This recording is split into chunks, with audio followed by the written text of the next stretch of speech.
What was Mary Magdalene's role in Gnostic texts?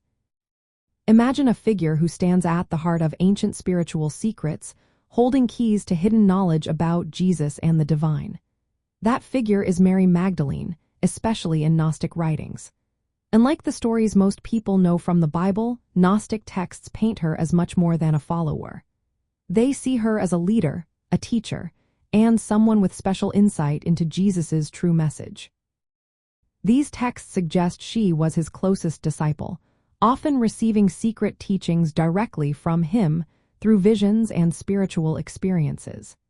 She is portrayed as someone who understands the mysteries of the soul and the universe better than many of the other apostles. In these writings, Mary is often called the primary revealer of Jesus's teachings. For example, in the Gospel of Mary, she comforts the other disciples after Jesus's death and shares profound spiritual truths she claims to have learned from Jesus himself. She talks about the nature of sin, the soul's journey beyond darkness and ignorance, and the path to spiritual liberation. This makes her a key figure in Gnostic spirituality, where knowledge or gnosis is the way to salvation.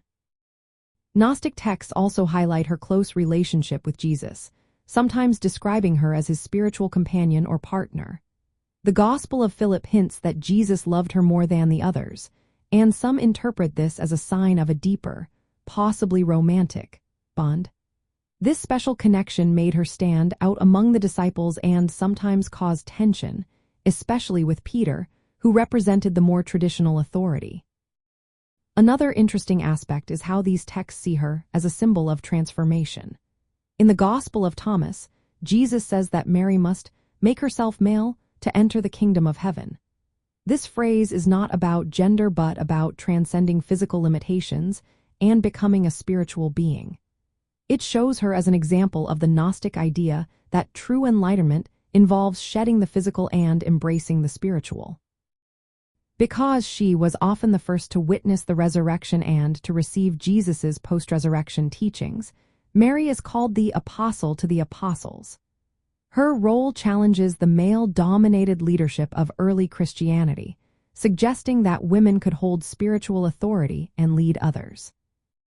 Some scholars believe her prominence in Gnostic texts reflects early Christian groups that valued spiritual equality and mystical experiences. These groups often emphasized spiritual marriage with Christ and saw women as vital spiritual leaders. Over time, the Orthodox Church marginalized her, possibly to suppress these alternative ideas.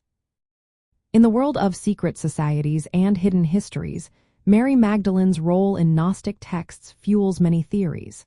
Some say she was a secret bride of Jesus or a keeper of sacred knowledge passed down through esoteric groups. Others see her as a symbol of feminine wisdom that was pushed aside by mainstream religion. In the end, her story in Gnostic writings shows her as a powerful figure of secret knowledge, spiritual authority, and feminine leadership. She stands at the crossroads of early Christian mysticism and the ongoing mystery of who held true spiritual power in those ancient times.